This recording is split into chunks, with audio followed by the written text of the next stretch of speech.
Dans Smile Life, vous allez tenter de réussir votre vie en pourrissant celle des autres. Eh mais c'est un jeu pour toi ça, Chantal. Chaque joueur aura pour cela 5 cartes en main. À votre tour, piochez et jouez une carte. Soit devant vous pour cumuler des smiles, soit face à un autre joueur pour lui pourrir la vie, ou sinon dans la défausse. Les cartes se jouent toujours face visible. Le nombre de smiles inscrit en haut à gauche des cartes correspond au point de bonheur.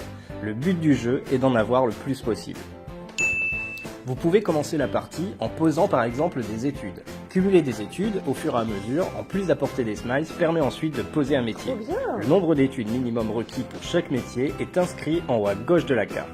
Avoir un métier bloque les études, mais permet de poser des salaires. Le niveau de revenu de chaque métier est représenté par le nombre de liasses inscrits en haut à droite. Ici par exemple, les 3 liasses signifient que vous pouvez poser des salaires de niveau 1 à 3. Les salaires peuvent se cumuler et se poser dans n'importe quel ordre. Votre argent vous permet ensuite d'acheter des acquisitions dont le prix est marqué sur la carte. Retournez simplement les salaires dépensés et posez l'acquisition par-dessus. Ces salaires ne pourront alors plus être utilisés, mais leurs smiles compteront à la fin. Ah, et j'oubliais un truc.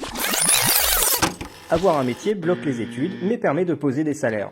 Donc du coup, pour reprendre vos études, vous devez d'abord démissionner. Pour cela, au lieu de piocher quand vient votre tour, jetez votre métier et passez un tour. Vous pourrez ensuite rejouer normalement à votre prochain tour.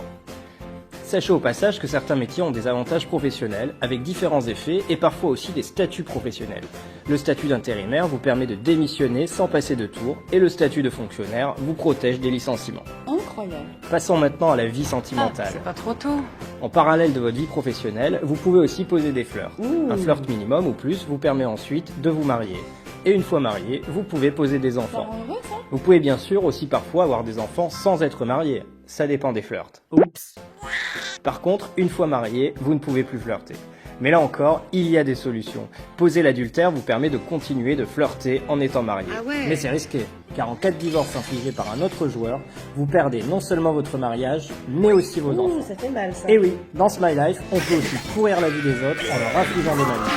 Les effets des malus sont notés sur les cartes et sont assez logiques. En cas de licenciement par exemple, vous perdez votre métier. Vous êtes viré. Enfin, il y a aussi des cartes spéciales qui représentent différents événements de la vie. C'est dingue. Ces cartes ne rapportent pas de smiles, mais ont souvent de très bons effets. La partie s'arrête quand la pioche est finie.